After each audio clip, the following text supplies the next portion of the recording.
안녕하세요. 오늘은 신명기 33장 29절 말씀을 택했습니다. 제목을 말씀드려 볼까요? 제목 중요한가요? 예, 행복하십니까? 라고 하는 그런 제목이 되겠습니다. 여기 본문 말씀을 잠깐 보면은 저는 이 말씀에 참 은혜를 받았습니다. 이스라엘이여 너는 행복한 사람이로다 하겠습니다. 하나님 말씀에 행복이라고 하는 단어는 그렇게 많이 나오지 않아요. 몇 곳에 나오고 있습니다마는 여기 신명기 33장 29절에 있는 말씀에는 아주 행복에 대해서 분명하게 선언을 해주시고 있습니다. 이스라엘이여 너는 행복한 사람이로다, 그렇게 분명히 말씀하시고 있습니다. 저는 오늘 이 말씀을 드리면서 이 유튜브 방송을 보고 있는 분들이 많으신 것 같은데, 특별히 제가 알고 있는 세 자매가 또 이 유튜브 방송을 보고 있습니다. 그런데 이 세 자매는 지금 두 자매는 아주 사경이라고 할까요? 그런 걸 넘나들면서 싸우고 있는 그런 자매고, 또 한 자매도 아주 몹시 불편을 겪고 있는 그런 자매입니다. 그런데 이 세 자매가 제가 지금 증언하는 말씀을 들을 때 어떻게 들을까 참 제 마음이 아주 착잡합니다.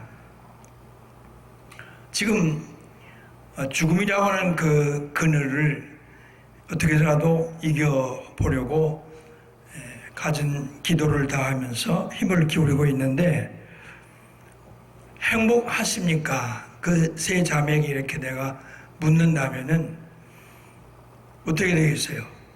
그 세 자매는 지금 행복이고 뭐고 그런 거 생각할 겨를이 없고, 다만 한 가지, 내 몸이 건강해서 다시 예전처럼 잘 살 수 있으면 얼마나 좋을까, 그런 마음을 가지고 있을 터인데, 당신은 행복하십니까? 그들에게 제가 묻는다고 하면 이건 너무나도 좀 신뢰가 되는 질문 같기도 하고 그렇습니다. 자, 그러나 행복은 어떤 특별한 사람에게만 주어지는 것은 아니라고 저는 생각을 합니다. 또 어느 때만 행복할 수 있고, 또 어느 때는 불행하다고 느낀다고 하는 것도 잘못된 것이라고 생각을 합니다. 자, 그런데 이제 제가 또 오늘 이 말씀을 드리면서, 사람들은 행복하게 살고 싶어 하는 마음은 다 있죠. 누구에게나 다 있습니다. 결혼을 하면은 특별히 행복한 그런 가정 생활을 잘 하라고 부탁도 하고 본인들도 그렇게 생각하고 있습니다. 그런데 그렇게 말대로 되지 않은 경우도 많이 있지 않습니까? 모든 세상에 사는 사람들이 다 행복하기를 원하는데, 다 행복하냐 하면 그렇지 않은 겁니다. 어제 어느 신문에서 발표된 것을 잠깐 봤는데, 한국노동연구원이라고 하는 기관에서 15살부터 34살 먹은 사람들을 대상으로 해서 행복하십니까? 라고 하는 설문을 아마 준 모양이에요. 그러면 이 설문을 받은 사람들이 몇 프로나 행복하다고 얘기를 했느냐 하면은 다 행복하다고 얘기를 해야 되는데, 다 행복한 거 아닌가요? 몇 사람인지는 잘 알 수가 없습니다만, 어떤 연영은 이렇게 얘기했지만 몇 사람을 대상으로 해서 물었다, 그런 얘기는 없어서 100명에게 했는지 1000명에게 했는지 잘 알 수가 없습니다만은 이 질문을 받은 사람이 다 하나같이 행복합니다! 이렇게 대답하면 얼마나 좋겠어요. 그런데 답변은 의외로 56%의 사람들이 불행하다고 대답을 했답니다. 그리고 22%의 사람들은 행복하다고 대답을 했다고 그래요. 22%의 사람들이 있으니까 그래도 다행이니. 그리고 나머지 사람들은 중간 정도를 지금 택했다. 그런 얘기입니다. 저는 오늘 이 방송 스튜디오에 오면서 저희 집에서 이제 저는 걸어 다녔는데 요즘은 날씨가 더워서 마을버스 한 10분 정도밖에 안 타는데 마을버스를 타고 역까지 와서 거기서 또 전철을 타고 이 영등포역까지 와서 또 걸어서 이렇게 왔습니다. 자, 집을 나서서 그 마을버스를 타니까 한낮이기 때문에 사람은 많지 않았습니다만 그래도 한 20여 명이 타고 있었습니다. 그 사람들을 바라보면서 여기에 타고 있는 저 사람은 다 행복하다고 대답할 수 있는 사람들인가 그런 생각을 해봤고 전철 안에서도 많은 사람들을 보면서 오늘 이렇게 이 전철을 타고 어딘가를 가고 있는 저들도 마음속으로 정말 행복을 가득 담고 가고 있을까 그런 생각도 해봤습니다. 그런데 이 한국노동연구원에서 발표한 이걸 표준으로 삼는다면 어느 곳에 있는 사람이든 간에 절반 이상은 불행하다고 느끼고 있다 그 말입니다. 그리고 행복하다고 느끼는 사람은 한 20% 정도밖에 안 된다 그런 얘기입니다. 자, 여기서 한 가지 중요한 걸 제가 말씀드리고 싶은데 뭐냐면은 사람들은 행복하기를 원하지만은 행복을 자기 것으로 소유는 하지 않으려고 그래요. 이게 참 아주 맹랑하더라고요. 우리가 인생을 살면서 좋다. 그러면 좋다고 하면은 좋다고 하는 것을 우리가 내 것으로 삼아야 될 거 아니겠습니까? 예수 그리스도를 믿고 구원함을 받고 그리고 영원한 생명의 나라에 간다고 하는 이 진리도 얼마나 좋은 진리입니까? 이렇게 엄청난 진리임에도 불구하고 사람들은 듣기도 하고 안 듣기도 합니다. 물론 크리스찬들이야 다 이 말씀 안에서 예수님을 구주로 믿고 살고 있습니다만은 아직도 크리스찬이 되지 아니한 분들은 이렇게 엄청난 좋은 얘기가 있음에도 불구하고 자기 것으로 안 삼는 이런 안타까움이 있다 그 말입니다. 행복이라는 것도 마찬가지예요. 다 행복하게 살고 싶어는 하면서도 자기 것으로 삼으려고는 안 한다 그 말이에요. 그게 그렇게 쉽게 자기 것이 됩니까? 뭐든지 쉽게 되는 것은 사실 없습니다. 이 행복이라고 하는 것도 막연하게 난 행복한 사람이 돼야지, 행복한 가정을 이루어야지, 행복한 일생을 살아야지 그렇게 생각만 할 것이 아니라 정말로 내가 행복한 사람이 한번 되어보자 그런 얘기입니다. 오늘 이 시간에 아주 여러분 결판을 내실 수 있기를 바랍니다. 그래서 이 말씀을 들은 이후부터는 나는 행복한 사람입니다. 이렇게 자신 있게 외칠 수 있는 여러분 되시기를 바랍니다. 또 하룻밤 생각해보고 또 내일 또 살아보고 또 1년 살아보고 그러다가 여러분들이 행복을 그냥 찾지 못하고 언제든지 나는 행복한 사람이 되어야지, 나는 행복한 삶을 살아야지 그렇게 기대만 하고 사는 여러분들이 되시지 않기를 바랍니다. 자, 그러면 이 행복한 사람이 오늘 당장 될 수가 있는데 그 길을 제가 몇 가지 말씀드리겠습니다. 첫째는 행복이라고 하는 것은 먼 곳에 있는 것이 절대로 아닙니다. 어떤 사람이 이게 모르리라고 한 사람인데요. 이 사람이 파랑새라고 하는 작품을 썼는데 우리가 다 잘 알잖아요. 파랑새. 이걸 잡기 위해서 쫓아다니는데 파랑새는 날아가요. 또 잡으려면 또 날아가고 나중에 깊은 밀림 속에 들어가서 이 파랑새를 찾을 수가 없어요. 그래서 집에 와서 보니까 여전히 파랑새는 자기 집 울타리에 앉아 있더라 그 말입니다. 이게 뭐지요? 이 파랑새라는 행복을 상징적으로 얘기하고 있는 건데 이 행복을 어디가 찾아도 찾아다니다가는 찾을 수 없다는 그런 얘기가 되는 것입니다. 그러면 우리가 이제 여행들을 많이 하는데 저는 좀 세계를 좀 돌아보느라고 돌아봤습니다. 나이아가라 폭포에 가봤습니다. 장관이더만요. 뭐 가신 분들이 많습니다만은 얼마나 막 어마어마한 물이 급속히 떨어지는 그 모습을 봤을 때 너무도 아주 장관이었습니다. 자, 그 나이아가라 폭포를 보고 있을 때 물론 즐겁고 행복하더라고요. 또 프랑스의 그 에펠탑을 한번 타고 위로 올라가 봤습니다. 밤에 그것도 야경을 보기 위해서. 정말 멋지더라고요. 그 에펠탑 그 안에서 이제 올라가는 그 탑승기를 타고 높이 올라가서 그 파리 시내를 바라볼 때 너무 행복하다. 그걸 느꼈습니다. 시드니 오페라 하우스를 가봤습니다. 그 안에를 쭉 다 돌아보고 또 밖에서 사진을 찍고 있는데 그 멋진 오페라 하우스의 건물을 바라볼 때 내가 여기까지 와서 이 오페라 하우스를 보다니 하면서 즐거웠습니다.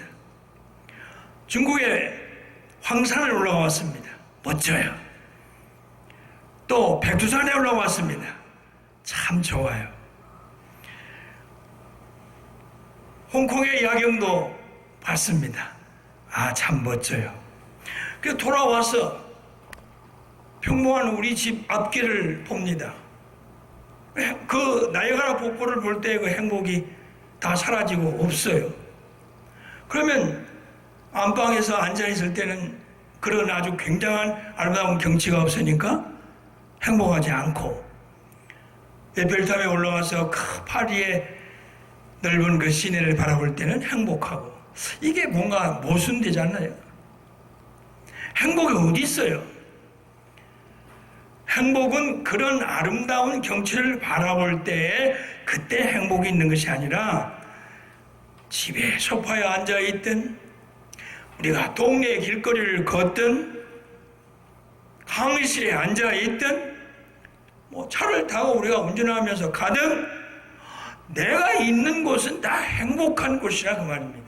그래서 저는 행복하되 아주 순간이 행복한 시간이라고 하는 것을 저는 분명히 말씀을 드리는 겁니다.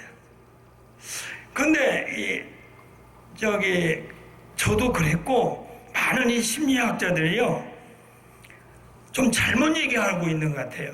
왜냐하면은 제가 한번 오래된 그 신문 기사이긴 합니다만은 영국에서 어떤 심리학자들 권위 있는 사람들이 연구하기 위해서 많은 사람들에게 이제 물어봤대요. 어느 때가 제일 행복한 때였습니까? 이런 질문을 했다고 하는데 물론 거기서 대답을 했습니다. 그 이유는 분명히 알 수 없지만 23살 그때가 참 행복했습니다. 그렇게 대답한 사람들이 많았고 예수 나업이 되었을 때 행복합니다. 그렇게 대답한 사람이 있어요. 그가 막 세계 전환점을 이제 맞이했을 때 그때까지 살고 또 새로운 시대를 맞이하는 것에 대한 그 어떤 희망을 가지고 행복하다고 표현했는지를 잘 모르겠습니다만은 아무튼 어느 때가 행복합니까? 이렇게 질문을 한다 그 말이에요. 여러분들도 이런 생각 많이 갖지 않습니까? 나는 어느 때가 행복했었나? 생각해 보세요. 어느 때가 행복했습니까? 각각 대답은 다르겠지요. 결혼을 할 때 행복했을 수도 있고, 또 그 자녀를 봤을 때 행복할 수도 있고, 좋은 대학에 입학했을 때 행복할 수도 있고, 행복했었던 때가 많이 있어요. 그래도 우리에게는.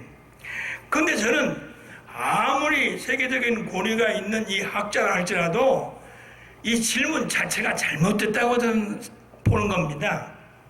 어느 때가 행복합니까? 어느 때가 제일 행복했습니까? 이 질문이 맞는 겁니까? 그냥 생각하면 맞는 거지요. 우리가 이런 얘기 많이 하지 않습니까? 어느 때가 제일 행복했어? 어느 때가 제일 행복했었느냐고 이런 얘기 많이 하잖아요. 안 합니까? 그리고 우리들 머릿속에도 행복한 때가 따로 정해져 있다 그런 얘기입니다. 마치 사과가 열려서 가을에 사과를 딸 때가 있듯이 행복도 어느 때에 행복을 우리가 느낄 수 있다는 그런 생각을 가지고 있다 그 말이에요.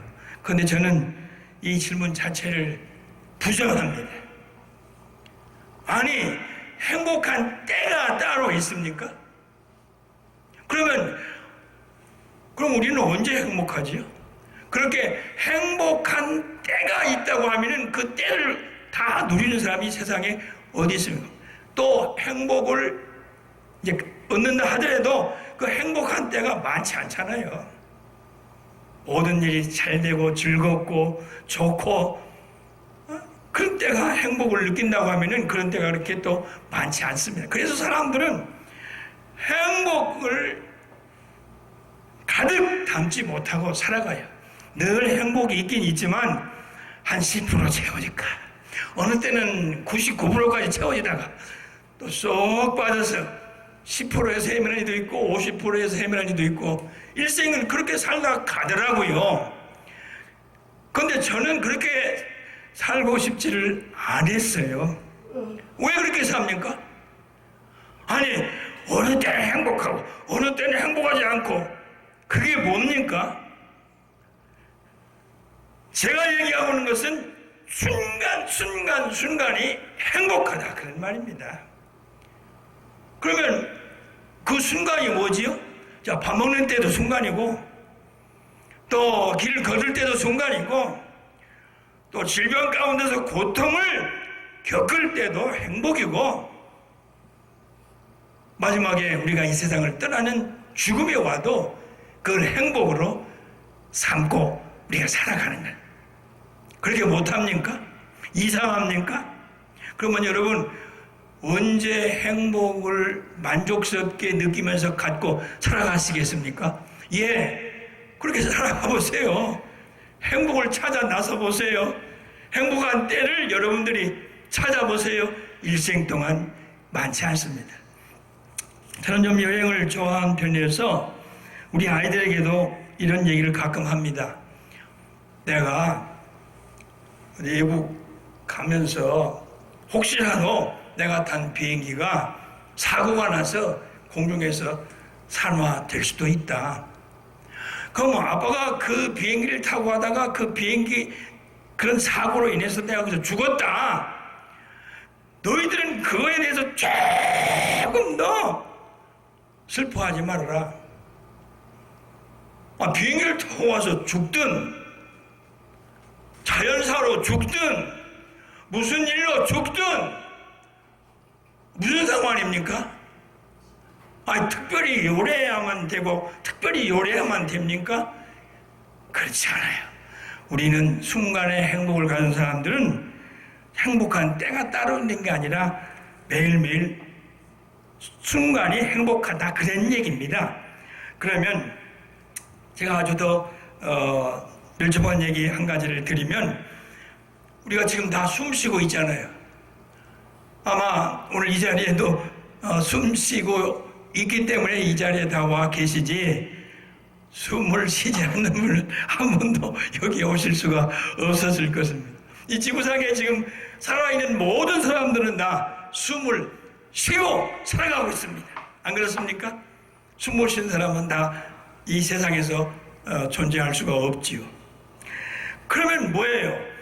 그 숨을 한순간도 우리가 안 쉬고는 못 살잖아요.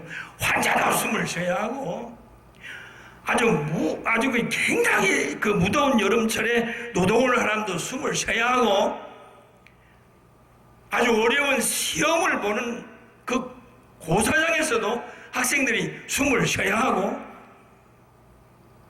비행기를 조종하는 조종사도 숨을 쉬어야 하고 숨 안 쉬고는 아무것도 할 수가 없지요. 그와 마찬가지로 숨을 쉬고 있는 그 자체가 그 순간이 생명이지 않습니까?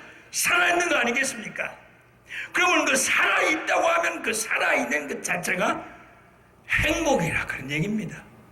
그럼 우리가 일평생 살면서 행복한 때가 따로 있는 것이 아니라 매 순간 행복하니 얼마나 좋습니까?